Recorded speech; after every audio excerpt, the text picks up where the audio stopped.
morning, and thanks for getting up with us as we kick off your Sunday. It is 6 o'clock.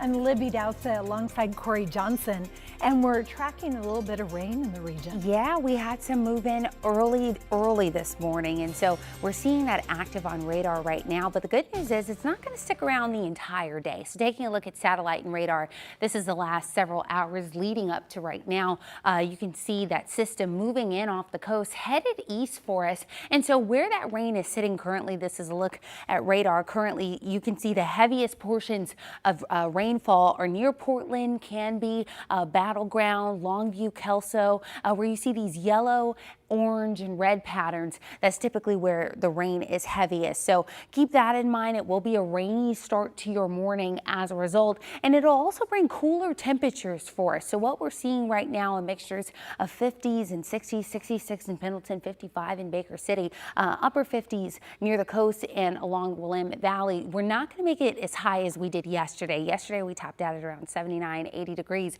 Today we'll sit cooler at around 69. So taking a live look outside, out in Vancouver, this is the springs at the waterfront camera. You can see some droplets. It is starting to become more wet there. 57 degrees for us this morning. Our Providence Park camera, if you look off where the lights are, you can see the rain coming down in the distance. It is a 54-degree chilly morning for us there. And then our Wells Fargo Tower camera, it also looks like it's going to be a cloudy start for us at 57 degrees. But that rain is going to stick around until around late morning, early afternoon. But we'll break down the timing of it more coming up in your full forecast. Libby? Thank you, Corey. New this morning, a horrific crash in Northeast Salem. At least 4 people are dead, 2 more injured. The Marion County Sheriff's Office says the crash happened just before 8 o'clock last night along Cordon Road Northeast. The Sheriff's Office says the crash killed 4 people in one of the cars. 2 people from the same car were taken to the hospital with serious injuries. People from the other cars were also taken to the hospital. We will update you on this story as we get more information. A crash in Troutdale also left 1 person dead last night. This was the scene along Southeast Troutdale Road just after 7:30. The Multnomah County Sheriff's Office believes the driver crashed into a parked car in a driveway. They were pronounced dead at the scene. There were people inside the parked car, but they were not hurt. And the Oregon State Police continue to investigate this early morning crash involving a wrong-way driver along I-84. It left 1 person dead near Corbett Saturday. When firefighters arrived, they found 1 car fully engulfed in flames. First responders pulled a driver out of that car and took them to the hospital with serious injuries. The driver of the second car was pronounced dead at this scene. This morning, a suspect is in the hospital after police shot him outside a Southeast Portland gas station on Saturday. Investigators say the man also fired at police. Catherine Cook walks us through what happened.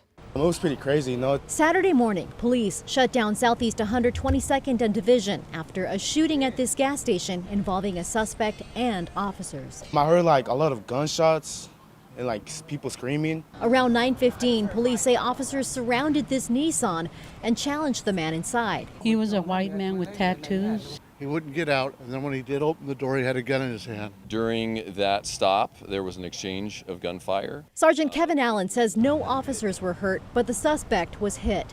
Police began first aid before paramedics arrived and took him to the hospital. At this point, the injuries to the suspect appear to be non-life-threatening. Police recovered this gun from the suspect's car, and they found bullet holes in a patrol car and a private vehicle.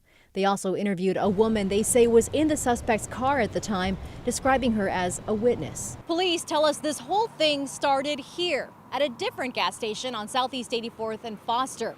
An attendant told officers the suspect threatened them with a gun before taking off. I believe this was outstanding police work, and we had officers that were looking all around the precinct and their patrol areas for the suspect vehicle, and it really paid off. For people who live and work in the neighborhood, it's still frustrating. It's sad that this is happening. Very sad. We got to do something soon. It's very unfortunate whenever you have gunfire in our city streets, and it's something that we take seriously, and we really want to make sure the public knows that we go above and beyond to make sure these are investigated fully. And as the red tape flutters, so do emotions. There were a lot of people around when this happened. But on this day, no one else was hit. Yeah, it's a crazy world we live in. In Southeast Portland, Yeah. Catherine Cook, KGW News. The U.S. Army confirms that 4 soldiers who were on board a JBLM Black Hawk helicopter died in Wednesday's crash near Olympia. Recovery efforts are still underway. The crash happened in a wooded area near power lines. People living nearby told us they heard 2 loud explosions and then smelled smoke. The Army says the cause of the crash is under investigation. We will update you as the information comes in about the soldiers. Portland families will soon have one fewer option for specialized pediatric care. Providence St. Vincent is closing its pediatric intensive care unit, citing low patient numbers. Celine Stevens looks at what this means for children and families who need critical care. It is inherently operationally very difficult to run a low volume unit. The Pediatric Intensive Care Unit at Providence St. Vincent will be shutting down permanently the first week of November. The hospital citing consistent low patient numbers. Last year, our pediatric intensive care unit was empty for 155 days. And on days when it wasn't empty, typically we had 1 patient in the intensive care unit. Now, families in need of that level of care will need to look elsewhere, like Legacy and OHSU. There is a certain infrastructure that you need, even when there are 0 patients or 1 patient, that is expensive. So it's, the finances certainly make it more challenging, but even beyond that, there are inherent challenges with running a unit with very few patients in it. In total, in 2024, Providence says the PICU saw 122 patients for the entire year. But nurses who work in that unit say there's reasons for that, with one being staffing. It wasn't always that there wasn't a patient. It was we were constantly short nurses. There was multiple times we were short staffed, and we were advocating to keep more staff on. Erin Piltz, an RN who's worked at the hospital for years and is a part of the Oregon Nurses Association, is concerned about the timing, just weeks before respiratory virus season. I feel bad for the community, and it is going to be felt within the community that there is going to be there's already a shortage of nurses in the other pediatric ICUs in the state, and now they're going to feel that even more.